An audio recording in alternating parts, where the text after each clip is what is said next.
Hi, I'm Sarah Cowgill, along with Andrew Moran, Dave Patterson, Graham Noble, and John Clark. And this is the Conservative 5, Liberty Nation News' online TV program.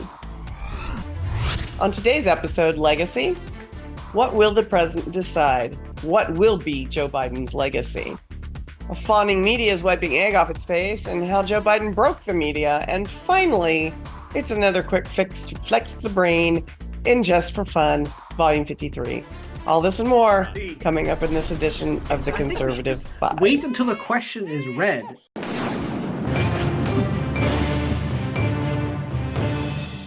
Ever since CNN showed the real, extensively impaired Joe Biden for all the world to see, the man has been under siege. It took 90 minutes for elected Democrats, high-dollar influencers, and the media to publicly say the president was failing and needed to step aside for the good of the order. Well, that is except his wife, Dr. Jill, who was still propping him up on the campaign trail. Last-minute candidate changes have happened before, and there is a way to handle it. Just not this way so much.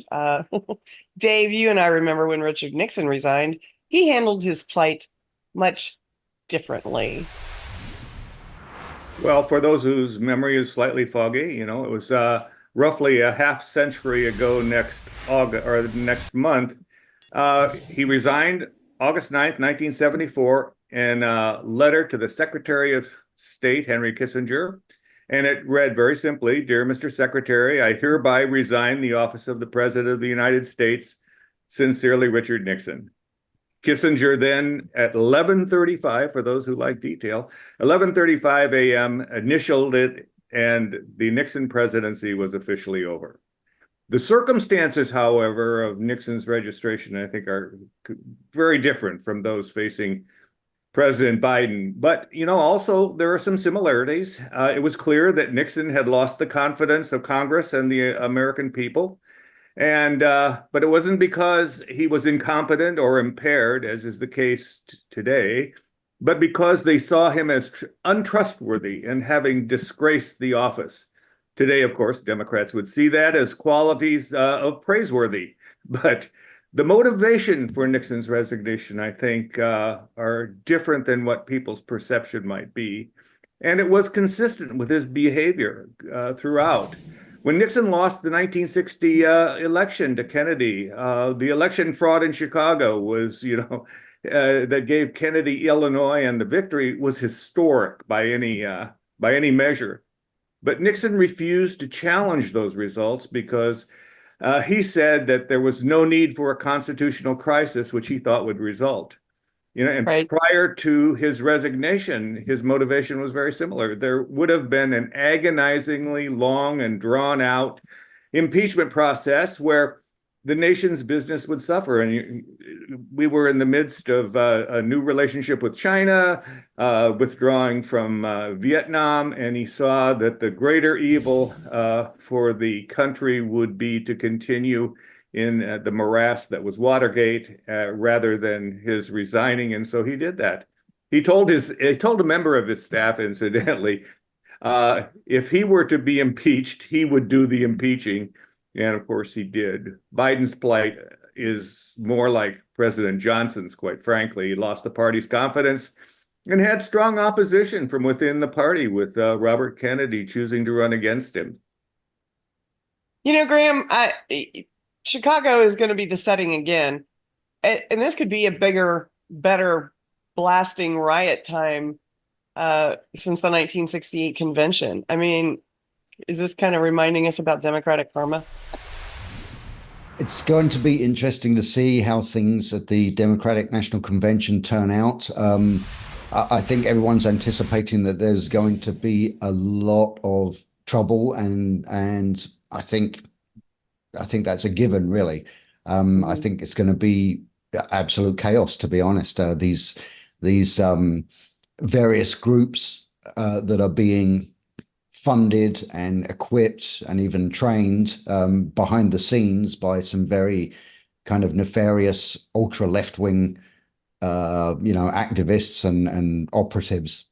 They're going to descend on Chicago for sure. it's going to be interesting to see, because most of the protests, of course, are going to be nothing to do with Joe Biden's current plight, but they're going to be concerned with the Israel's military action in Hmm. Gaza, and these people are fanatics. Andrew, worldwide and from Canada, our northern neighbor, are we seeing the same kind of calls for, Biden to maybe rethink running for office? It just seems like I don't think we're the only ones. I think other people are concerned too. How can you turn going to be out on, on your way to go, work tomorrow? Age wasn't, the idea that I'm too old. Anyway.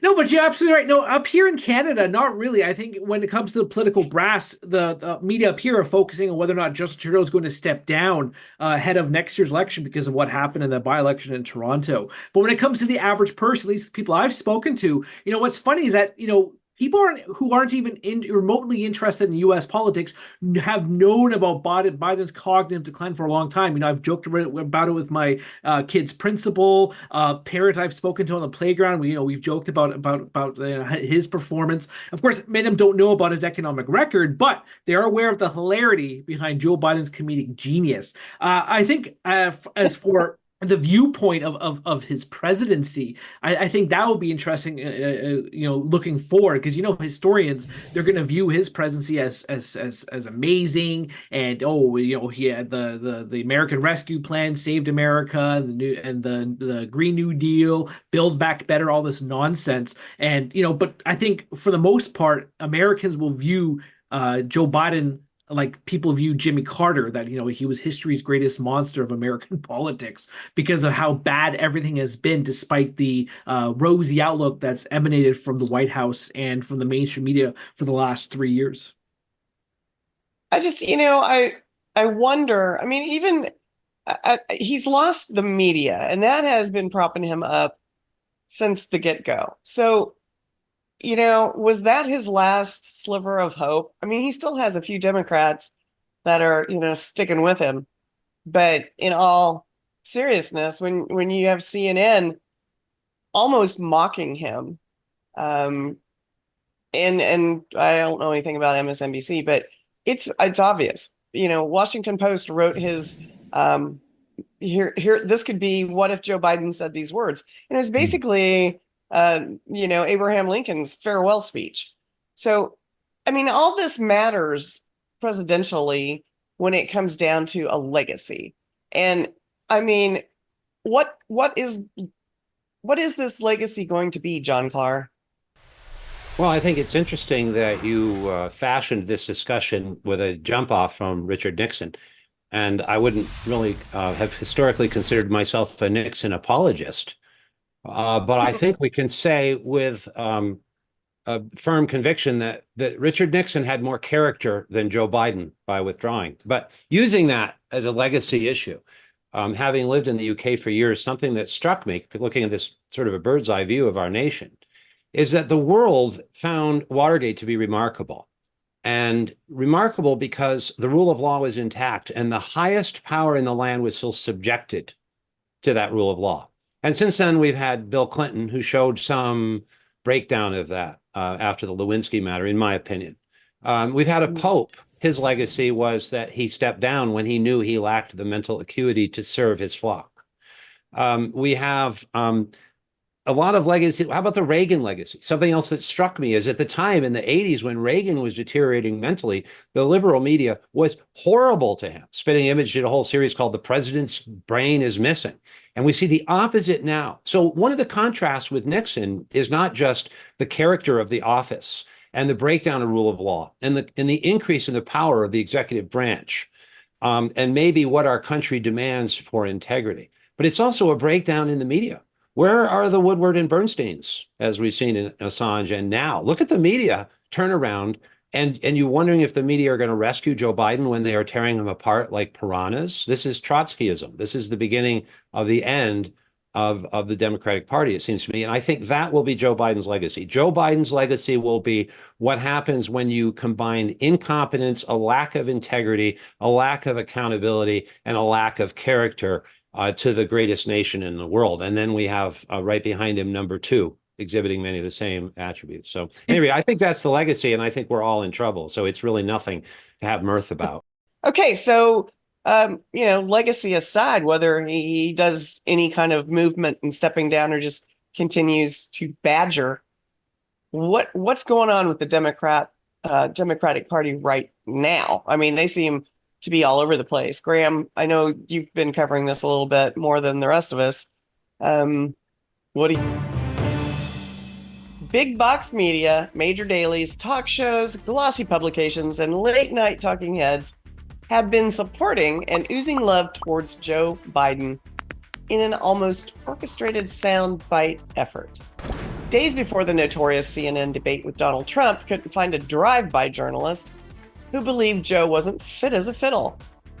But they tuned in. Within minutes, calls to step aside were being printed, reported, and for days, the drumbeat was so loud, one newspaper wrote his concession speech.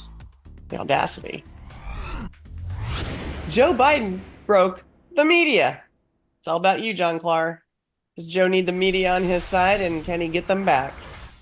Well, I think this actually is more pivotal for our nation than we may realize. In the end, this really isn't just a battle of personalities. This is a battle over the integrity of the journalism that we've been goose fed, sort of like, force feeding geese for a while now, including the cheap fakes and a lot of other things. And the media have been complicit in this.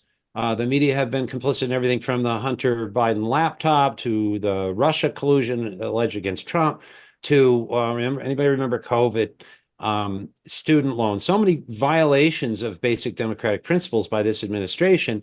And the media has been pretty silent about criticizing or critiquing those who call themselves the saviors of democracy, while they target Americans who are conservatives as MAGA domestic terrorists. Well, it's all unraveling now, because within this dispute between Kamala and Joe Biden, and within this dispute within the mainstream media, those who are lining up in their undying defense and those who are really coming out now for really a feeding fest. We're going to see more of that. And if he won't go quietly into that dark night, they may send him kicking and screaming and raging. But what's going on? Joe Biden just announced that the Democratic elites, I didn't think they existed.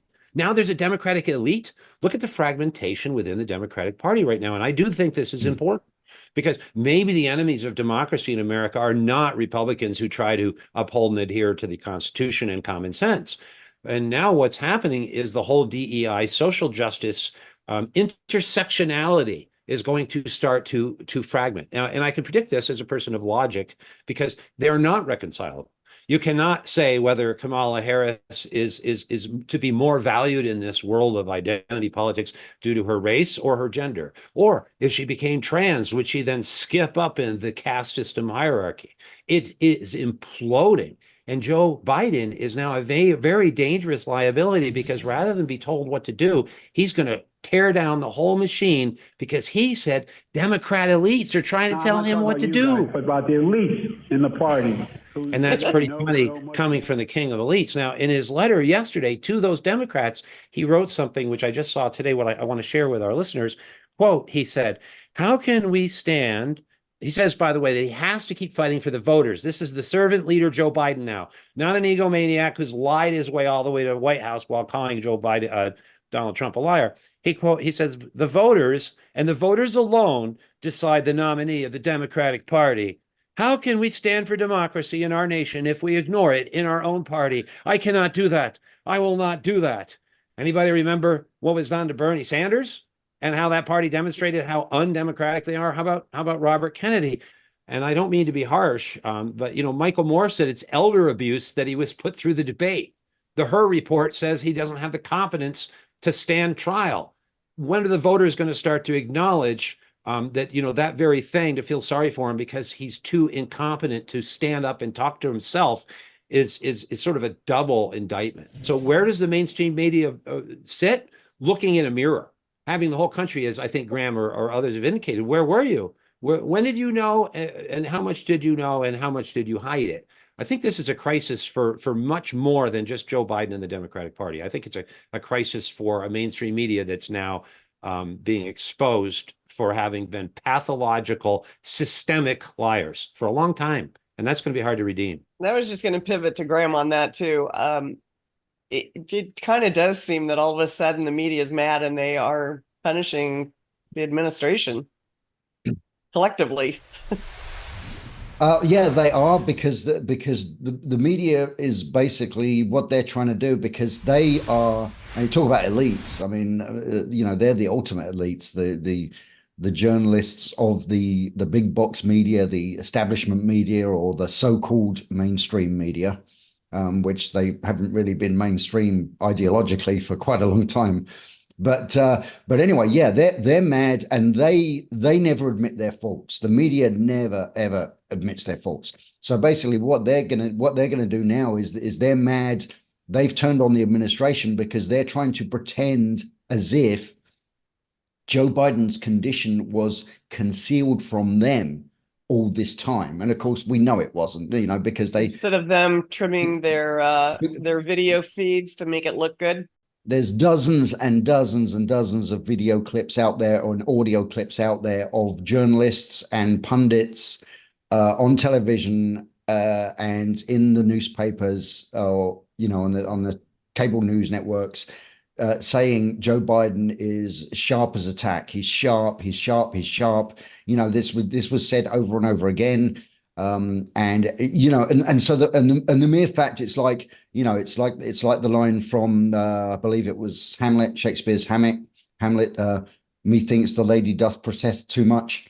It's like when you keep on and on and on insisting that the president is at the top of his game mentally, it's because you know that he isn't. The president is sharp as a tack, sharp as a tack. But now they're trying to pretend, oh, we didn't know. We had no idea he was like this. But I believe what they're going to do very soon, and it's going to be, if you think about what I'm about to say, you may think, oh, that's unbelievable. There's no way, they can't pull it off. But I actually believe that the media very, very soon are going to, because now that everyone knows that nobody's getting rid of Joe Biden. He's going the distance. He's going to November. He's going to the election. And because everyone now has suddenly accepted that, the media is suddenly going to pivot to Joe Biden is the victim. Big bad Donald Trump is the mean old tyrant who's bullying him, and he's an old man. It's wonderful that he's chosen to serve his country for this long, and it's admirable that he's willing to continue. And so nobody should be picking on him. And by the way, everyone should vote for him, because what a swell guy he is. I don't see that happening. I don't. I know you don't. I think we're too far gone. I think I'll bet you a round of drinks at the next our next advance that's what happens within the next month. You're buying me around anyway.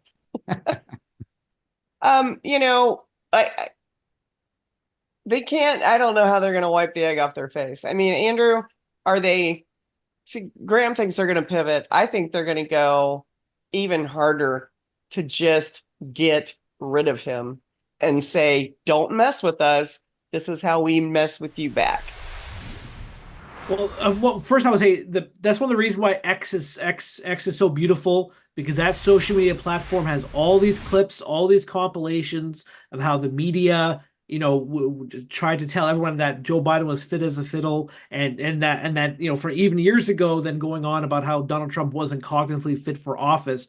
But when you look at some of the reaction from these main personalities, look at Jake Tapper of CNN recently. He went on a whole tangent complaining about how Democrat elites, and that was his exact term, Democrat elites, were trying to hide President Biden's cognitive decline from the press. Yes. You went a whole complaint about that. Then you had CNN's Jill Filipovich. She wrote a whole thing saying, quote, part of the reason the Biden must go story has been so huge is that a lot of commentators, voters, even members of the press feel angry and betrayed. Many of us largely trusted Biden's team when they insisted he was fine. This is mind-numbing. This is befuddling. So you're telling me that, the press A did not believe their own eyes, and B blindly trusted the president's team and everything they said. Is the whole point of journalism to question the establishment? Journalists never trust anybody. Exactly. Never trust anybody. So give me a break with this whole holier than thou. We were in the dark.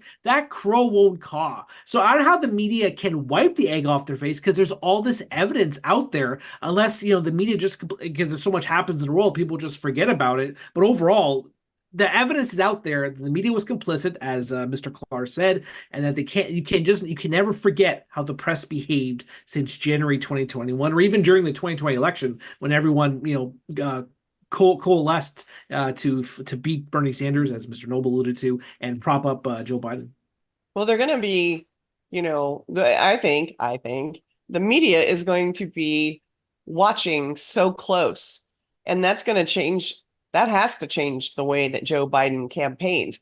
There's no pandemic. He can't sit in his basement and have nice recorded interviews where he is, he stops and starts and stops and starts and they piece it together. So, Dave, how's he going to do this? I'm not going to answer that question. You did mention it, and I think that it's emblematic of the Biden administration and the way the press has coddled the administration low these many years. The problem is that for them, you have a candidate who is quite frankly pretty set in his ways. So as long as there are basements with video equipment, small crowds of curious onlookers, bicycles to fall off of, steps to stumble up, and podiums to give direction to, Joe Biden will not change his campaign approach. He just can't. I mean, people elect, and the media so far has echoed that point of view, because when another 4 years they asked him about this very question, and I think it was the ABC interview, and he was clear about not changing what he believes was a winning approach. We're on our way. And the dedication with which Joe Biden is committed to run for a second term is not to be denied. And the problem is he actually believes he's capable and has done the nation a favor by being the president. With that firmly in his mind, he is not going to change. Why would you change what has been so successful? And why would you change when Joe Biden has been the goodest president? Exactly right, Andrew. Oops. What Andrews was saying, if I could, just because I'm coming back to what I said at the beginning, there's something else going on here. Have we all noticed that this media has had almost identical messaging for years on every issue from COVID down very to this, orchestrated, and orchestrated sound bites. Right. And now they're like the Eye of Sauron, and when the ring of power has been thrown into the fires of Mordor, they don't know what to do. So you already see, not just within the party, some Democrats supporting Biden blindly, some saying, no, we can't take it anymore. Within the media, the same fracturing. Where is the lockstep messaging coming up to November when they're starting to eat their own? This is Trotskyism again. This is when the liberals start attacking each other and start, well, wait a minute, no, I'm blacker than you, or no, but I'm more for gay rights. God, I need a library of books behind me to listen to you sometimes, Clark. I think. But I think the entire ideological premise of this administration and this movement is just collapsing before our eyes. And I don't think we can predict what the media is going to do in the future, but I think we may see a new media where they're not all in lockstep saying the same thing. And that would be almost like journalism, almost like, maybe we'll find some truth. I think it's not just the American people, but some of these journalists who are tired of being told that their job depends on them keep saying things that they know are not true, like that men can be women and that Joe Biden is a competent, nice man.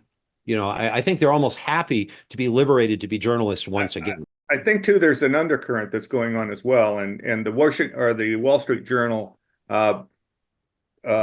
published on this subject, and that the DEI movement is falling apart. Because it turns out that the McKinsey report that gave rise to diversity, equity, and inclusion could not be duplicated. It has no validity. And now everybody is realizing that that's the case. And without the McKinsey report that they wave around, this whole DEI effort is a scam. And that's what they called it.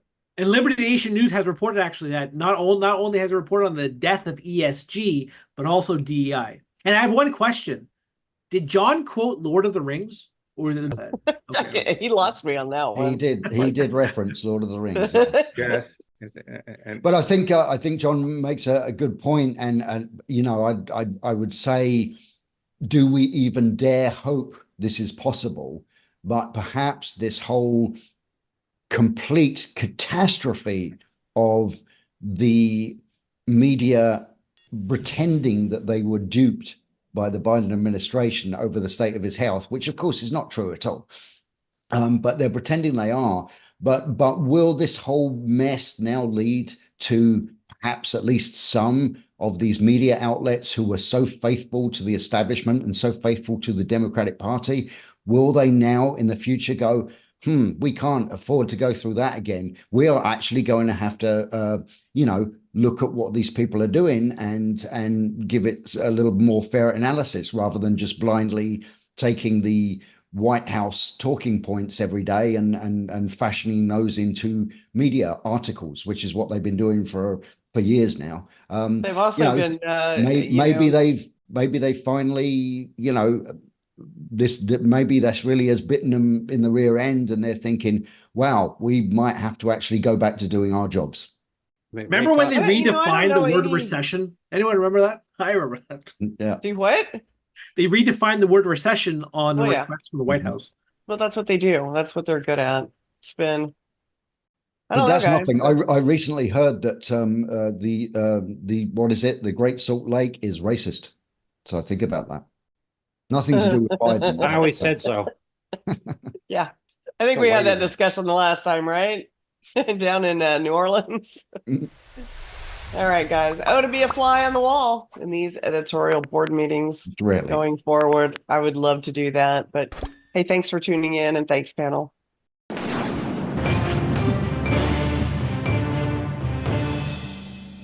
We are back to have a little fun with the panel of curmudgeons and comics, and we will muddle through as usual.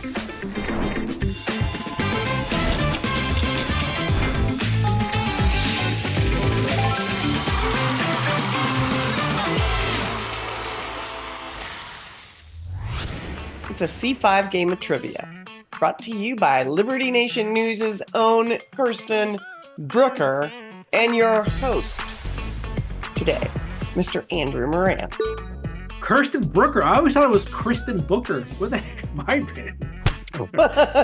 anyway. Should be so for whatever that. reason, as Sarah alludes to, I'm your fill-in host, maybe because Sarah is too lazy to do this, or because you fabulous viewers have asked, nay, demanded I host a segment. So as you are, this is trivia time, the chance to show that none of you fine panelists read our fine authors' articles, particularly the economic ones. So let's get started here from the questions for my arch nemesis, Kirsten Brooker. Though I will throw in a couple of econ-related curveball questions to you fine individuals, and I'm sure Mr. Clark will get them. So, question number one. Initially determined in 1984, recently overturned by... What? Oh, where's Scott Cosenza when you need him? Bloody hell. Initially determined in 1984, but recently overturned by SCOTUS, blank refers to the doctrine of judicial deference given to administrative action. Yeah. A, Skidmore deference, B, Kaiser deference, or C, Chevron deference. Chevron. B. Okay, so I think we should just wait until the question is read and then provide the answer. So because what if somebody's watching this and they have no clue what we're talking about? Well, I didn't. I think of the viewers. Clark kept yammering over there. All right, let's go again. He got it. I got one. Let's quit now. Let's quit now. Okay, I think this one's for Graham, but we'll see. When it comes to alcohol consumption, the Mayo Clinic suggests no more than blank drinks per day for a man and blank drinks for a woman to avoid health complications. Is it A, 3 and 2, B, 2 and 1, or C, 2 and 3? 12 and 9. B. B. John is absolutely correct. 12 and 9. I am just kidding. It is B, 2 and 1. B. I got that one. Sorry, I'm actually not paying attention to who has all the scores. Okay, I got one. That sounds gender binary. Right. Question number 3. Hillary Clinton continues to use her platform to spread her propaganda, her worries and concerns about blank to young children in TV shows, films, and cartoons. Is it A, acceptance of the 2016 election? I'm sorry, acceptance of gender neutrality, B, the adverse effects of climate change, or C, the acceptance of illegal immigrants? A. A. D. I'm going Sorry, B. Dave, what was that? Sorry. A. Oh, sorry, it's B, the adverse effects of climate change. I got it, but I guessed. I confess. Just Question 4. In a 6-3 vote, the Supreme Court. Oh my goodness, Scott again? Did he write this week's trivia or something? Oh my goodness gracious. In a 6-3 vote, the Supreme Court of Canada, the Supreme Court of the United States, announced that regarding a case of first impression, meaning blank, the filter through which a criminal prosecution of this type must pass. What the heck does that even mean? I don't even know what that means. So the answers are A, the court is examining an issue for the first time, B, the defendant is being tried for the first time, or C, the charges are the first of their kind. I think Sarah's going to get this answer. A. A. Okay. I was going to say B. It is A. The court is examining an issue for this first time. So I guess this week's trivia is sponsored by Scott Cosenza. Question 5. Question for coup d'etat man Dave Patterson. For the first time in 10 years, U.S. military bases are placed on the second highest level alert due to threats of attacks in A, Europe, B, Afghanistan, or C, Iran. Europe. Yeah, it is Europe. Europe. That is correct. It's not Iran. Iran so far away. Question 6. According to the Federal Reserve Bank of New York's survey of consumer expectations, U.S. households believe that inflation next year at this time will be A, 0%, B, 4.5%, or C, 3%. B. B. B. The answer is C, 3%. How is nobody reading the monthly SCE report? That's such fascinating reading. No one's reading this? That's my problem right there. Yeah, I just look at the graphs. All I right, don't even look at the pictures. Question 7. What was the name of George Washington's favorite foxhound that served as a companion hunter and tracker during the Revolutionary War? A. Kamala. Sweet Lips. Sweet Lips. A. Sweet Mrs. Lips. Foxy, B. Lila, or C. Sweet Lips? C. Sweet Lips. Well, if you look at Dave Patterson right now, you will know that the answer is Sweet Lips. So, Hey, I got 2 now. Yeah. But he's talking about You're Dave's cheating on lip. both sides. Sarah did get it. I did. I'm happy to concede. There's that Sarah Jonas who got talked about C. Dave's lips. I wrote instead the of her. article. I know well, I think you. actually John it would be Mrs. Foxy, so he is. Sign these names right now. George Question number Washington 8. named all of his hounds like Tipsy and Drunkard and I don't Hillary. know. No. Hey, this is my show, Dave. This is my show right now. Don't take the humor. Anyway, question number 8. The British recently took to the voting stations in an election that ended 14 years of Conservative Party rule and handed over the power to the A, Peppa Pig family, B, Labour Party, or C, B. Labor Party. That's B. right, the Peppa Pig family. That's right. No, I'm kidding. Yep, that's right. The answer is B. Oh, here we go. Another econ question. Nice.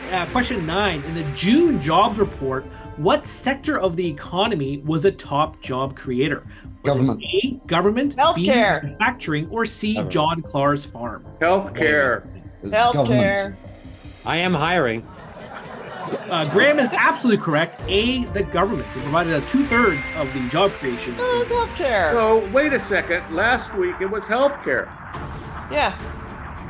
No, Read if you it look at again. the June, go read my article, Liberty Nation. Go read the created report. 70,000 jobs. Hey, there's a new report out. Mhm. Did they all go to illegal aliens? That's my question. Well, that was funny, but if you look at the Bureau of Labor Statistics methodology, you see that they classify immigrants both illegal and legal, which is, I think that's bewildering to me. But anyway, so question number 10. The best question of this trivia. What Boston Red Sox outfielder was selected to this year's All-Star game? Was it A, Willie Abreu, B, Tyler O'Neill, or C, Jaron Duran? Duran. B. Sarah got it. That's right. Jared Durant, one of the hottest freaking outfielders. Triple galore, steals, home runs. This guy is the total package. So yes, so Sarah got us. Just for that, she's gonna win today's trivia. She picked. I got three.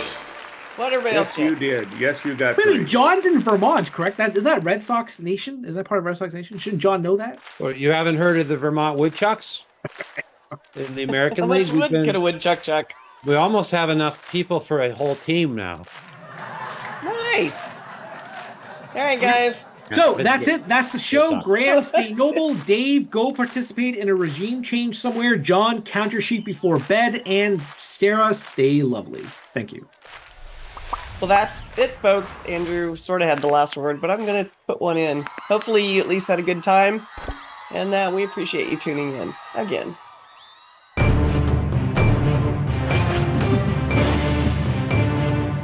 That's it for our Conservative 5 panel today. Check out our other C5 shows and segments on your favorite video platform. YouTube, Vimeo, Rumble. We're on them all. As well, Liberty Nation News has its own Roku channel where you can see all of our TV productions. I'm your host, Sarah Cowgill. Thanks for joining us today for Free Thinking, Free Speech, LibertyNation.com.